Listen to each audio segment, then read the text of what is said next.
Setiap hari, ada pekerjaan besar yang dilakukan secara senyap, menyiapkan ribuan porsi makanan bergizi untuk anak-anak sekolah.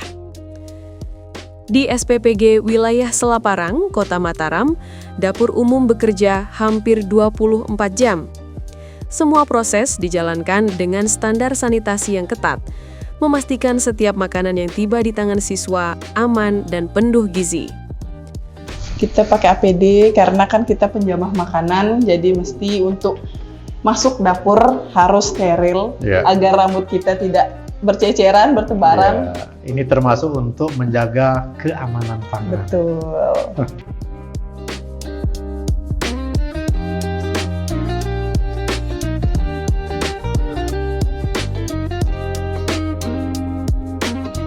Cuci bahan hewani. Terus pembuangannya kemana nih, Yuk? Ini kita punya ipal sendiri, Pak, kebetulan. Iya, kita pakai ipal semua, kita pakai ipal. Kita akan pakai 5 ipal di sini, Pak. Nggak ada yang dibuang ke saluran ya? Nggak ada. Kita full ipal, kita nyedot tuh rutin, Pak, seminggu sekali. Jadwal kita nyedot. Setelah disedot, dibuang kemana? Bawa kita kerja sama PUPR, terus sama kita sedot WC itu, Pak, kita bayar. Oh iya. Iya.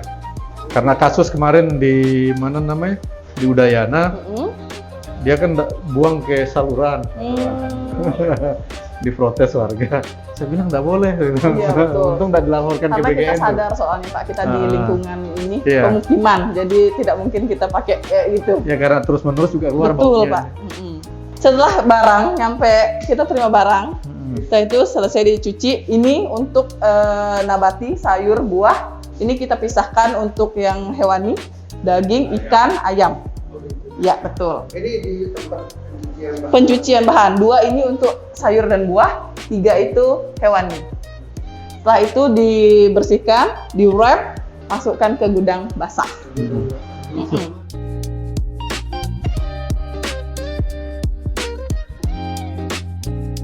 Ini ruangan persiapan kita, Pak. Bisa dimasukkan. Nah, di sini itu setelah sayuran dibersihkan, di sini kita cacah. Kita rajang di sini. Nah, kebetulan di sini kita proses pendinginan, Pak, untuk makanannya sebelum kita packing, karena kan kita pakai 3 tahap pemasakan. Tahap pertama itu untuk yang jam pengantaran pertama, SD, TK.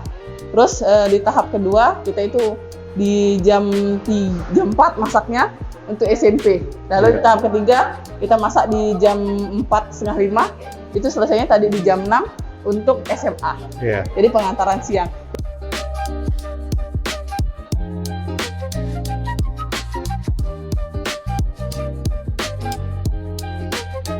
Kita sehari itu 3.763 sama B3, cuman kan karena B3 itu kita sistemnya rapelan, Pak. Kalau kita sistem rapelan, seminggu berapa kali dikasih? Kita seminggu 2 kali. 2 kali ya? Seminggu 2 kali, tergantung permintaan. Kalau hari ini dia mintanya sekali.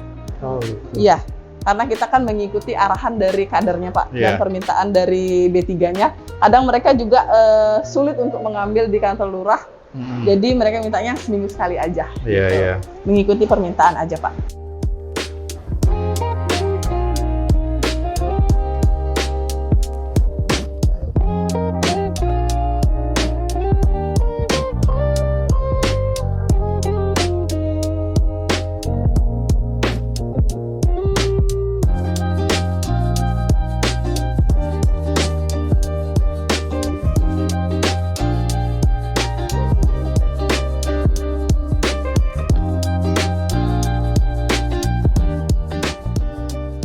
Tribuners, tadi kita sudah melihat bagaimana proses penyiapan makanan bergizi gratis di SPPG Selaparang Monjok ya namanya? Ya, betul. Selaparang Monjok 1, dan untuk masuk sini harus steril. Dan tapi ini bukan COVID. Ya, kalau ini untuk menjaga sterilisasi. Ya, Mbak Ayu ya? Mbak Ayu, bisa dijelaskan ulang tadi gimana proses penyiapan MBG di SPPG Selaparang Monjok ini?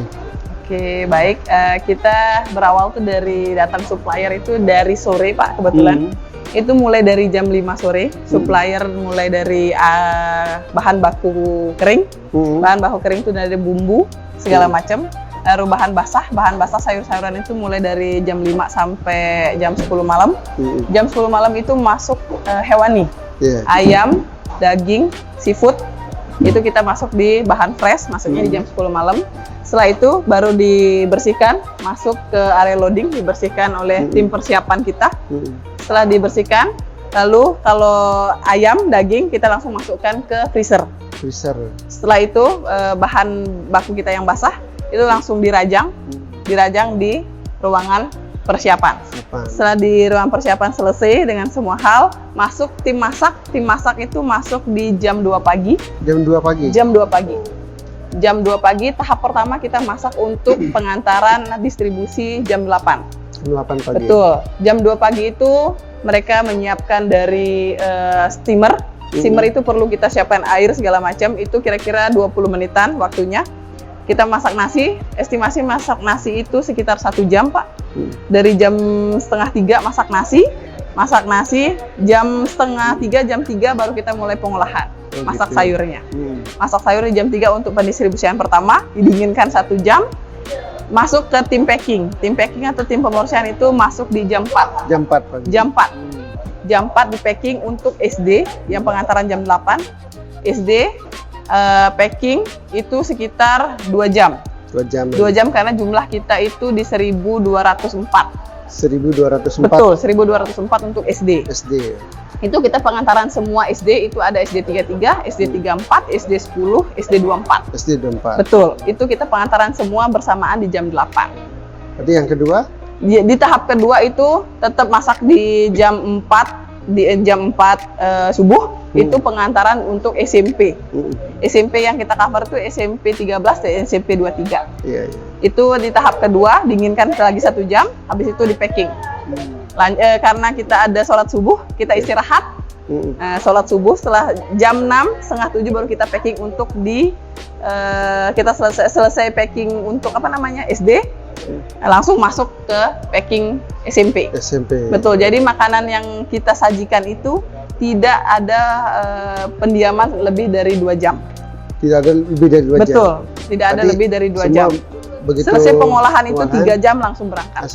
Ya. Nah, itu untuk menjaga supaya tidak basi, kemudian untuk menjaga hal-hal yang selama ini sering disuka, misalnya tidak terjadi, apa yang dilakukan? Nah, dari QC kita punya quality control, Pak. Kita punya tim pengawasan internal, yaitu saya sendiri dengan ahli gizi saya.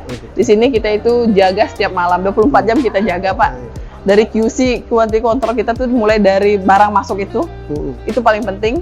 Dari barang masuk semua itu harus steril. Di sini kita nyuci bahan itu bukan pakai air keran, Pak, ya. Kita pakai air minum. Oh, gitu. Ya. Oh, ini betul. Bukan untuk minum, tapi untuk nyuci. Untuk nyuci dan masak kita pakai dari Naja. Jadi kalau kita pakai air keran itu hanya untuk mencuci peralatan ompreng. Betul.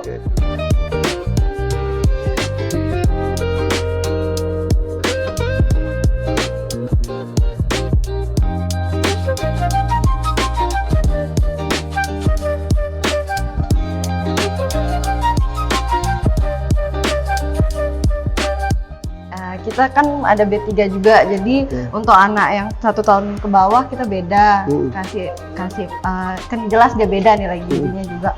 Terus SD kelas 1 sampai kelas 3, dari TK sampai SD kelas 1 sampai 3 juga beda. 4 sampai 6 SMP, SMA itu masuknya porsi besar. Jadi kita sama ratain dia. Kita ambil rata-rata. Jadi kita ngambil nilai gizinya itu dari angka kecukupan gizi. Nah, terus kita gabungin sesuai di Juknis juga. Jadi disitulah baru ketemu angkanya berapa, baru kita bisa hitung yang sesuai porsinya berapa, nilai gizinya, energinya, protein, lemak, karbohidrat. Ya, secara umum saya melihat ini sudah sesuai dengan apa yang dipersyaratkan oleh Badan Gizi Nasional.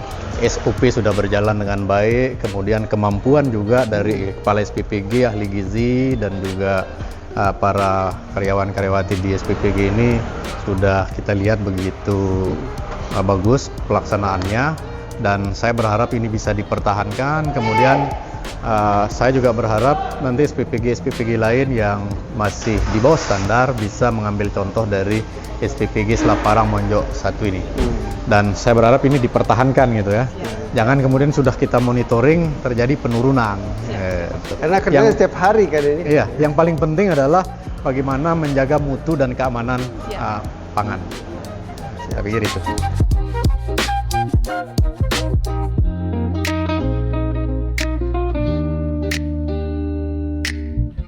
Dapur kita itu dilengkapi dengan sudah ada beberapa sertifikat yang kita punya Pak. Yang pertama itu ada SLHS tentunya yang pertama, terus halal, betul halal, lalu sertifikat chef kita. Di sini sertifikat chef kita itu chef de party.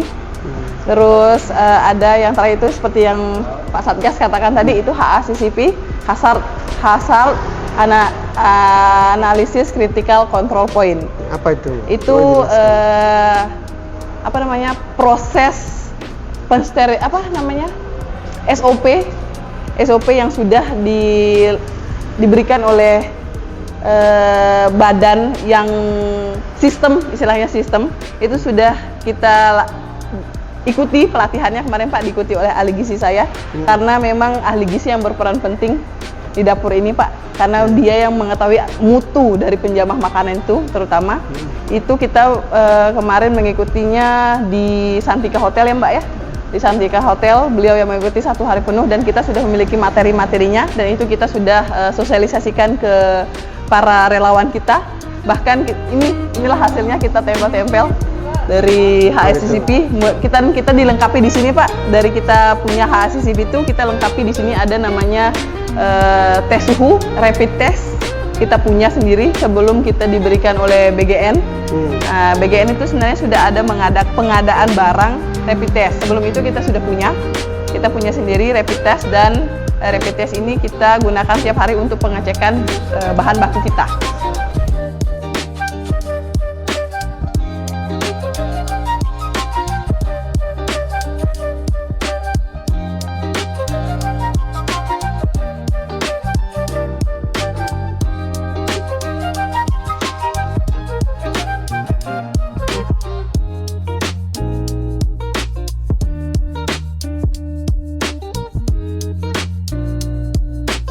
Kalau untuk menu sendiri kita susun dulu ya. Jadi setiap disusun menu itu saya melihat dulu kayak seperti bahan hewani maupun nabatinya itu dilihat ini.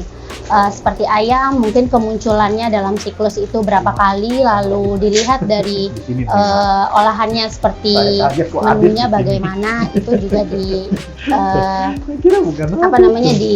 dilihat disusun untuk setiap siklus gitu. Nah, tapi di sini kita menyusun menu itu setiap 7 hari.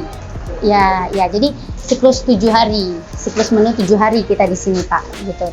Jadi setiap sudah 7 hari kita buat menu baru lagi gitu. Nah, lalu seperti kemunculan daging, udang maupun bahan makanan lain itu disesuaikan lagi, seperti kemunculannya dalam 1 bulan ada 1 kali atau 2 kali kayak gitu. Kami buat jadwal pemesanan Pak. Jadi 1 minggu itu kita sudah lakukan pemesanan sehingga supplier itu mereka sudah siap, tinggal ngirim.